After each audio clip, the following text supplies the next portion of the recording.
Assalamualaikum warahmatullahi wabarakatuh. Yang terhormat kepada Kepala Dinas Kesehatan Ciracas dan rekan-rekan yang saya banggakan. Marilah kita panjatkan puji syukur kepada Allah Subhanahu wa Ta'ala atas rahmat dan hidayahnya sehingga kita dapat berkumpul di aula Rumah Sakit Darurat Ciracas dalam keadaan sehat tanpa kekurangan apapun. Terima kasih atas kesempatan yang telah diberikan kepada saya untuk menyampaikan sebuah pidato dengan topik kenali diabetes mellitus sedari dini. Diabetes mellitus merupakan salah satu penyakit kronik yang banyak diterima manusia.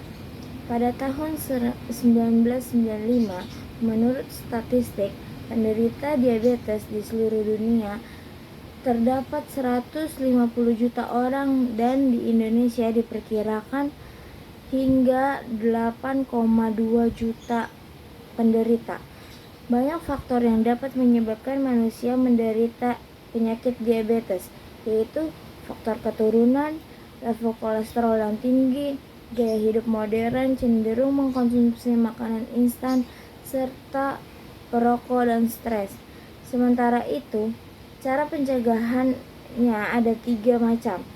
1. Pencegahan primer dilakukan pada mereka yang belum menderita diabetes dengan tujuan mencegah mereka jangan sampai menderita. Kedua, sekunder dilakukan bagi mereka yang menderita tahap awal, tujuannya mencegah agar tidak terjadi komplikasi.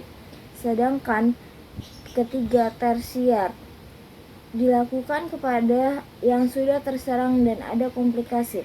Tujuannya agar tidak sampai pada tahap akhir, misalnya gagal ginjal, kebutaan, dan lain-lain.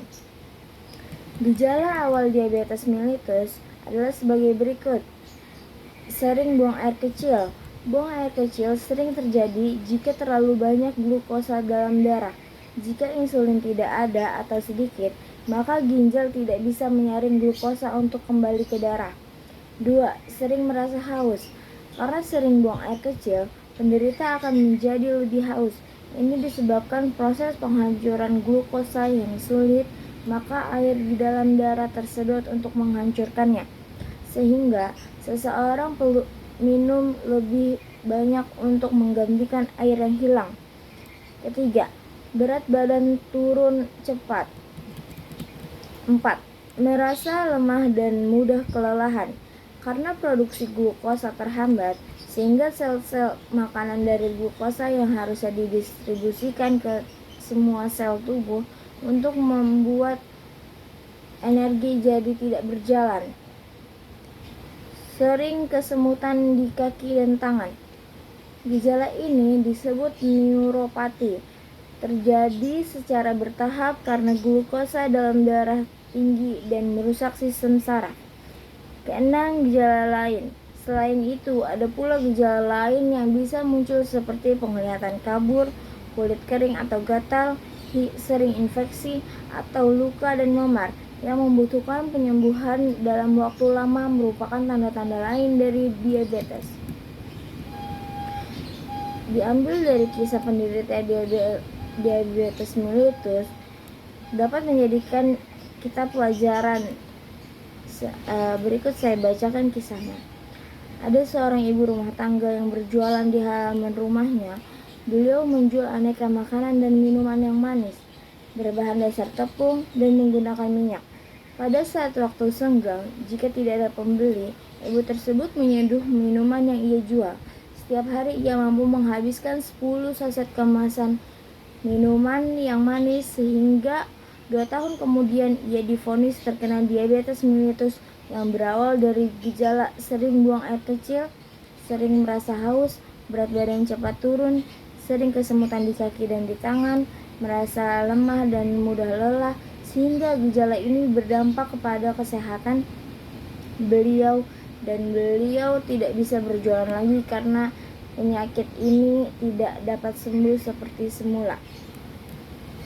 Beberapa cara yang dilakukan untuk mencegah penyakit diabetes yaitu dengan olahraga secara teratur, konsumsi beras merah, perbanyak vitamin, bumbu masak alami, pilih makanan yang sehat, istirahat yang cukup, mengelola stres dengan baik, dan segera berhenti merokok. Hadirin yang berbahagia, jaga kesehatan Anda karena kesehatan adalah harta yang tidak dapat dibeli dengan apapun. Sekian pidato dari saya yang dapat saya sampaikan. Saya harap pidato ini dapat bermanfaat bagi hadirin sekalian. Mohon maaf bila ada kesalahan atau kata-kata yang kurang berkenan. Saya ucapkan terima kasih. Wassalamualaikum warahmatullahi wabarakatuh.